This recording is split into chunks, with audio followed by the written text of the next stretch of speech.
สบายดีทุกคนคลิปนี้เป็นคลิปสอนการเล่นเกมสล็อตนั่นเองเนาะผู้ใดที่ว่ายังเล่นบ่เป็นเดี๋ยวเข้ามาเบิ่งคลิปนี้แล้วอย่าลืมกดไลค์กดแชร์ก่อนเข้าเบิ่งก่อนแล้วกันเด้อคลิปนี้ในเกมสล็อตมีหลากหลายเกมให้เลือกกันเลยเนาะผู้ใดที่ว่ามี ID มียูเซอร์แล้วเข้ามาแล้วเติม ID เรียบร้อยแล้วเนาะเฮามาเลือกเกมได้เลยสล็อตมื้อนี้เนาะเฮาจะมาเล่นแคนดี้นั่นเองเนี่ยอยู่ในหน้าจอแม่นเฮาคลิกเข้าไปเลยแล้วมันก็จะโชว์ขึ้นมาแบบนี้เลยเนาะรูปร่างหน้าตาเป็นแคนดี้ป๊อปนั่นเองมื้อนี้เขาจะมา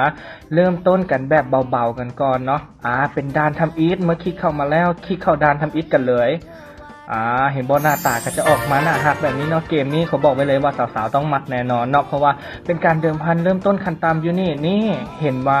มี6 บาทแบบนี้เนาะเข้ามาขั้นตอนทำอีทเลยเขาก็ต้องเพียงแค่คลิกตัวเนี้ยคล้ายๆคลิกสปินเนาะเป็นคลิกรีเซ็ตนั่นเองหลังจากที่คลิกเข้าไปแล้วเนาะมันก็จะลิ้นแบบออโต้กันไปเลย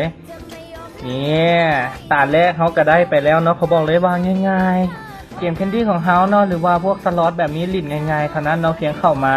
เขามีเงินในยูเซอร์แล้วเนาะคลิกสปินไปเดี๋ยวสิมันจะลิ้นแบบออโต้ไปเลยแล้วก็หมุนไปตามรอบหรือว่าจะคลิกปุ่มออโต้ก็ได้เช่นเดียวกันแล้วแต่เลยเอาที่เขาสะดวกเนาะได้อีกแล้วคูณ10บอกแล้วว่าได้อีกแล้วเนาะขอบอกไปเลยว่าทั้งลิ่นง่ายโอนไวโอนดี ตัวนี้พรีเซนต์กันไปก่อนเนาะถ้าเขาอยากเพิ่มจำนวนเงินแมนมาคลิกตรงเนี้ย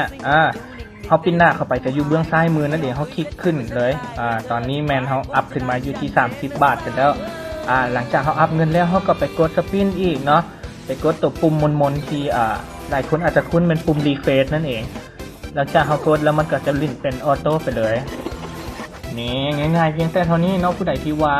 คัดข้องตัวใดหรือว่าบ่เข้าใจตัวใดสามารถสอบถามแอดมินเขาได้คือกันเนาะตัวนี้แมนเขาจะอัพลง YouTube แล้วก็อยู่ในแอดไลน์นั่นเองเนาะอยู่ในแอดไลน์ถ้าผู้ใดที่ว่าบึงอยู่ใน YouTube แล้วว่าเกมนี้มันเพิ่นลิงก์อยู่ใส่เนาะถ้าสนใจอยากเข้ามาร่วมมวลซื่นกับพวกเขาสามารถแอดมาได้เนาะอยู่ที่ MGM99 ลาวนั่นเองเนาะเพียงแต่ทานพิมพ์แอดMGM99 แล้วก็ LAO เพียงแต่เท่านี้เขาก็จะได้แอดไลน์กันแล้วเนาะแอดไลน์กันแล้วขอบอกไว้อีกว่าพิเศษก็คือสั่งยูเซอร์ฟรีนั่นเองสั่งยูเซอร์สั่งยูเซอร์ฟรีแล้วเนาะเขายัง